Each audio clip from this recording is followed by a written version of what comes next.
Friends, Hadassah Damien here from Ride Free Fearless Money, and I put this little image up online earlier this week and had a ton of response to it. And I've been thinking about why. Like, why are we mad about this? Like, why does it hit a nerve that somebody who can earn less than they will spend goes ahead and does that?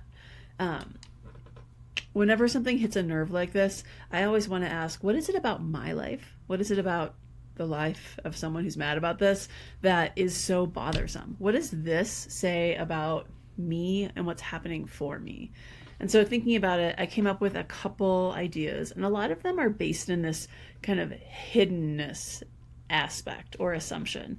Because up in this image, up in the phrase here, where we talk about people who valorize their, working for the struggle for 45K a year and not trying to get better wages, but we assume that they secretly are kind of enabled to do this by a partner who works in tech and pays the bills, or through some other money that they have through their family or savings or something. We assume there's something hidden, that there's a secret going on.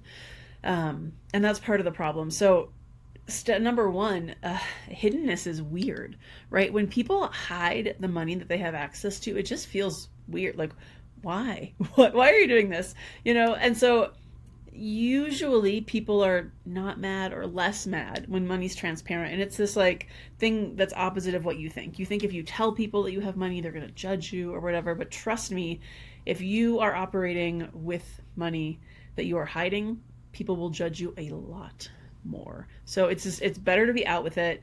And I have seen people do this very decently and very successfully. You just gotta get out with it as soon as you can. And if you've been waiting to kind of be out with it, just get out with it. Some people will be mad that you weren't out with it earlier, but you will get respect for just coming out with it. So the hiddenness, it's weird. It's time to pause that. Another thing that I think about with this is that there's this like, I'm going to call it disrupted solidarity. And so what it is like, if you and me are coworkers and we're like all struggling to try to live on 45K together because we're working for this art collective, or we're doing this like community organizing or like whatever. And then it actually, you're not in the struggle, but I don't know that because it's hidden. I think that I'm relating to you, like we have a shared experience when I talk about how hard it is, and the difficult choices that one has to make to live on not a lot of money like certain nonprofits will pay. If I find out that's not true, now I've realized that I've like revealed something and we're not commiserating. Like there's just like a different energy that's going to come through if we're sharing experience versus if I'm just telling you what it's like to make really hard choices that you don't have to make, right? Like we seek solidarity with people who have shared experiences, and that's okay. Another third thing that I think makes this bad, it's this idea that it reinforces a false possibility. It makes it seem as if it's somehow workable to live on a low salary, when it's really, really, really hard to live on something like 45K a year, especially if you are a younger person who's trying to pay bills, pay for stuff for your kids, pay for childcare, pay for healthcare. If you have any sort of like additional health costs, if you have a paid off house and low healthcare needs, this might be feasible. But otherwise it's so hard, right? But people who are just like go ahead and take low salary jobs and don't mention that they have some other income stream making it possible to live on this, they make it look like the boss can basically point to that person and be like, well, so and so can do it, why can't you? Or you might just look at it and be like, well, so and so is making it happen, maybe I just need to have less rice and beans or whatever it is. It keeps employers from having to do the hard work of changing their revenue streams or going to their funders and saying, yo, you got to pay more, this is not working for people.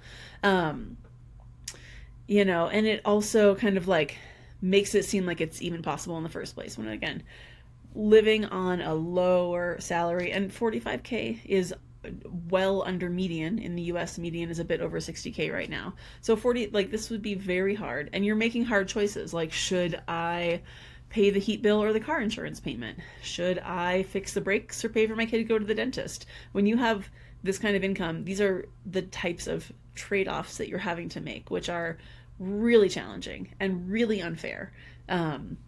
Right? So if somebody's just kind of like kicking along on 45K and you're like struggle busing it, it's gonna make it seem like why is it doable for this person? Pro tip, it's not, you know? And then I think this comes into the part of this that is the most painful for people, and that's this personal lack part. If somebody else is able to live on an amount of money that you can't, it makes you, and then you realize that they're actually not living on that. They've got some other income coming in. It makes you realize all the things that you don't have and all the hard choices that you do have to make. And again, the resentment, it's a lot more connected to if it's hidden than if it's just like transparent and out in the open and you say, yeah, it's true, as this is not this is not possible, you know? But like it's this gnawing sense that other people have more than you. And then when you find out it's true, you're like, I fucking knew it. I knew it. And it just resigns you to how shitty being poor is, right? Like it just reifies it. And I think this is the clincher. And it's just the referral to what you do not have is so bad. Sometimes you've got the person who lives on 45K and valorizes it and then is just like rude about it. Like, oh, you bring your lunch. I really should do that, but I'm going to go to Sweet Green. What? Bitch, how do you afford Sweet Green? Okay, you know, like it just makes you kind of realize there's just some rudeness to it. That's not usually the case, but every once in a while you get somebody who's just like way out of touch. And then finally, no job should pay too little to live on, though many do, right? Obviously, there's like a profit motive in capitalism that encourages employers to pay as little as possible. And some employers are rewarded by that through profits they can distribute. But there's also just this like, it's a systemic dynamic that there are jobs that pay too little to live on. And then when somebody says yes to those jobs, it reifies that it's okay to pay somebody that amount, even if the only way it's possible is if that person is, you know, not having to pay rent or a mortgage and somebody else takes care of it, right? And here's one thought for you, like enabling partners. For those of you who are the tech worker partners, I am you in my relationship. I am the higher earner. I work with technology organizations. I make decent money and I support someone who is a public defender, not even working for a nonprofit, who also has a lot of coworkers who have enabling partners or enabling family money.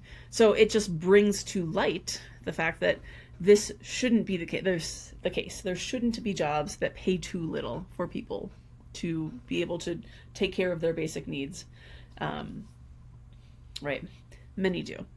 That said, it's basically every relationship is going to have one person who earns more than the other. So it's like, if it works for you all, that's fine. If it's a shared goal that you're working towards, I feel great that my partner's a public defender and can also live a good life because I make more money and can contribute more. That's great. That's a healthy system because it's transparent, but it's not a healthy system if other people who don't have enabling partners want to get those jobs. That's the unhealthy part, right? So in some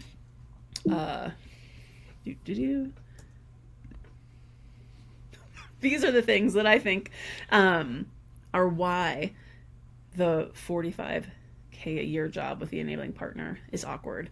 There's an assumption of hiddenness. Hidden money feels weird. It disrupts the solidarity that we could have with each other. It makes it seem possible to do this kind of work for that kind of money, which it's not. It reminds me of what I don't have, which is truly painful. Sometimes there's rude revelations, and these jobs just should not be in the first place. So food for thought. What do you think? Just comment, I suppose.